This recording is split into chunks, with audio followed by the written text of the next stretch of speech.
À partir du moment où j'ai coupé ces 6 mots de mon vocabulaire, j'ai pris 5 ans en charisme et en maturité. Ce n'est pas moi qui le disais, c'était les personnes autour.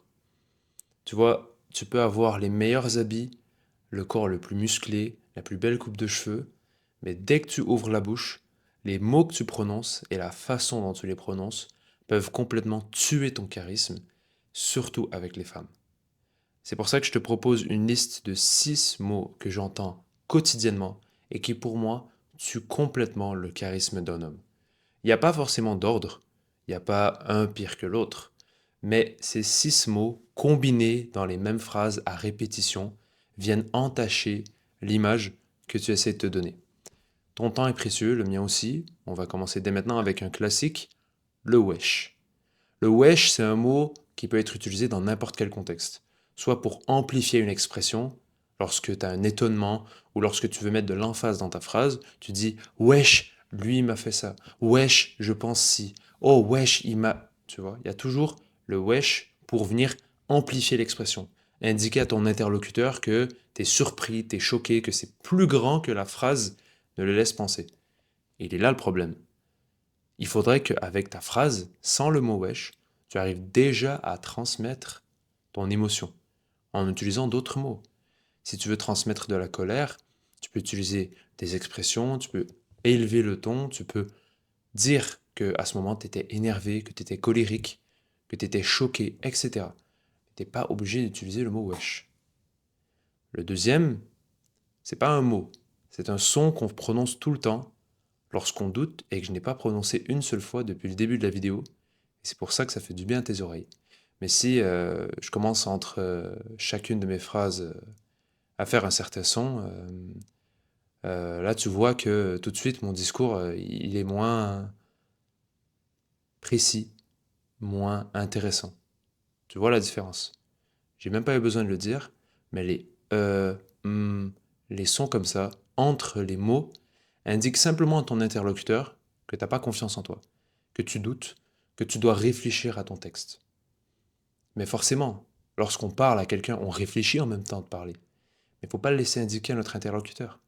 Il faut être capable d'utiliser le mot directement, ou lorsqu'on a besoin de réfléchir, d'accepter la petite pause qui naît forcément dans le moment de réflexion avant la parole. Le troisième mot, c'est les zebbi. Alors là, celui-là, si tu habites à Paris, tu l'entends partout, tout le temps. C'est, pour ceux qui ne le connaissent pas, c'est simplement une version arabe du mot putain. Donc en fait, les gens, dès qu'ils sont énervés, ils viennent l'utiliser. Et donc, lorsque tu es énervé, tu lâches zébi, c'est la même chose que lâcher putain.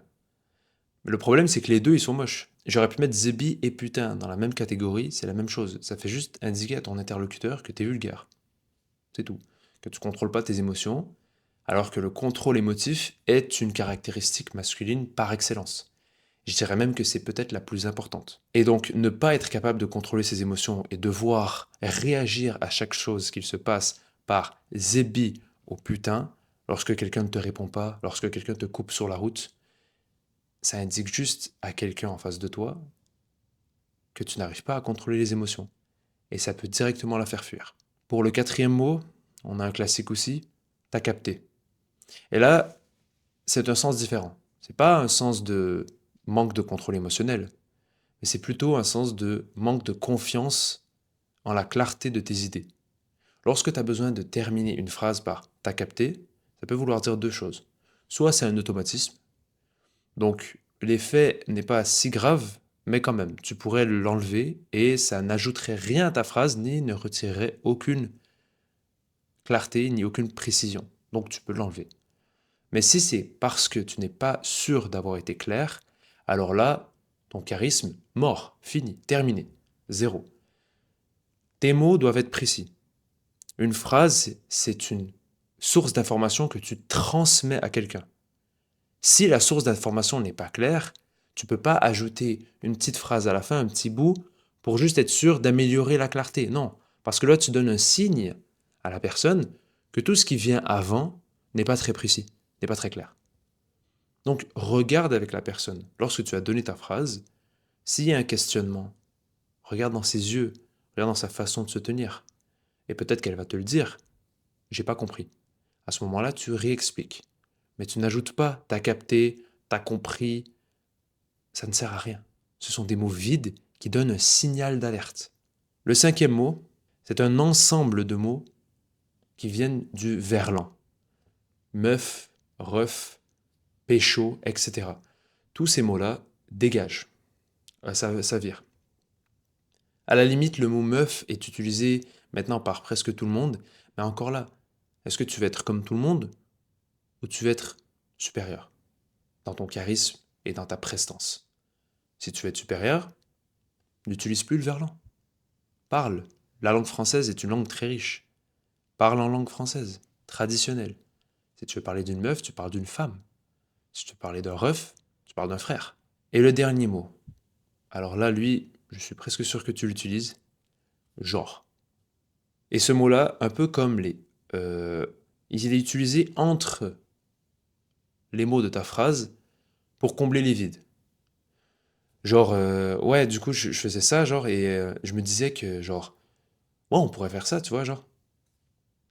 Le mot genre ne sert à rien. Il ne sert à rien, tout simplement. Il n'amène aucune précision à ta phrase, et c'est exactement comme c'est juste pour combler, pour continuer à parler, pour éviter que la phrase semble vide. Mais attention, une phrase qui contient des espaces ne veut pas dire qu'elle est vide de sens.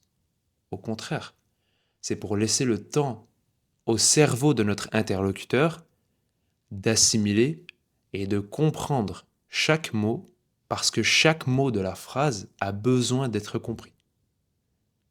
Et donc si genre j'ajoute genre des mots comme ça, genre de façon abusive, bah genre c'est bon ma phrase, genre elle veut plus rien dire.